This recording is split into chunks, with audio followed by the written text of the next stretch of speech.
ဒီဘက်ပြရကြလို့ရှိရင်လည်းဘာစီစဉ်နေရှိလဲဟဲ့ဟိုမှာပန်းလေးလှလိုက်တာဓာတ်ပုံရိုက်ပေးဦးနော်လာရော့နှစ်လလေးရိုက်ပေးနော်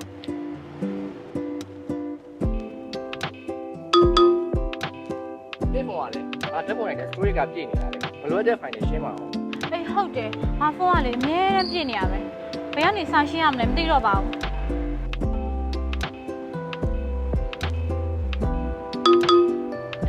ပြစ်သွားလို့မလိုအပ်ရပြန်ရှာပြီးတစ်ခုချင်းစီလိုက်ဖြတ်နေရလို့အချိန်ကုန်နေလားဖိုင်ကိုက app နဲ့မြန်ဆက်ဆန်ကိုယ့်ရဲ့ file တွေကိုဘယ်လိုစီမံခန့်ခွဲရမလဲဆိုတဲ့အပြင်အဲ့ဒီ app မှာတခြားသုံးဝင်တဲ့ feature လေးတွေကိုဒီနေ့မှာ sharing လုပ်ပေးသွားပါမယ် file app ရဲ့ claim tag ထဲကိုဝင်လိုက်ပါstory ဘာတွေရှင်းဖို့လိုလဲဆိုတာကိုပြပေးပါလိမ့်မယ်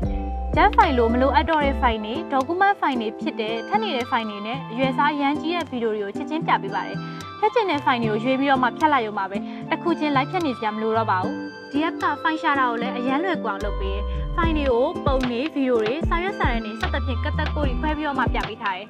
file ဖြတ်တာအပြင်ကမှလိုချင်တဲ့ file ကိုရွေးပြီးတော့မှ copy move paste လုပ်တာတွေကိုလည်းအလွယ်တကူလုပ်နိုင်တယ် privacy အတွက်လည်းပုံတွေ file တွေကိုဖြတ်ထားဖို့အတွက် save folder ဆိုတာလည်းပါသေးတယ်ပင်ဒါမှမဟုတ်ပတ်တန်နဲ့လော့ချထားနေတာမို့လို့တခြားသူတွေလည်းဝင်ကြည့်လို့မရတော့ပါဘူး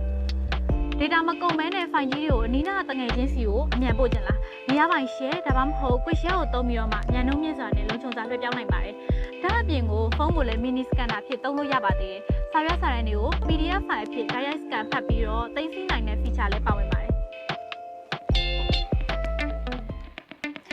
ကဲအခုဆိုရင်တော့ File by Google App က story ရှင်းလင်းတာတစ်ခုတည်းမကဘဲနဲ့ file စီမံခန့်ခွဲမှုလုံခြုံရေး file sharing စတဲ့ feature အစုံတွေပါဝင်တာဖြစ်လို့ Android phone သုံးတဲ့သူတွေအတွက်ကတော့အရန်ကိုသုံးဝင်တဲ့ app တစ်ခုဖြစ်ပါတယ်အခုလိုမျိုး tech တွေသိချင်နေဆိုရင်တော့ Area Channel လေးကို like and follow လုပ်ခဲ့ပေးပါဦးနော်နောက်ထပ်သိချင်တဲ့အကြောင်းအရာလေးရှိရင်တော့ comment မှာရေးခဲ့လို့ရပါတယ်အားလုံးပဲ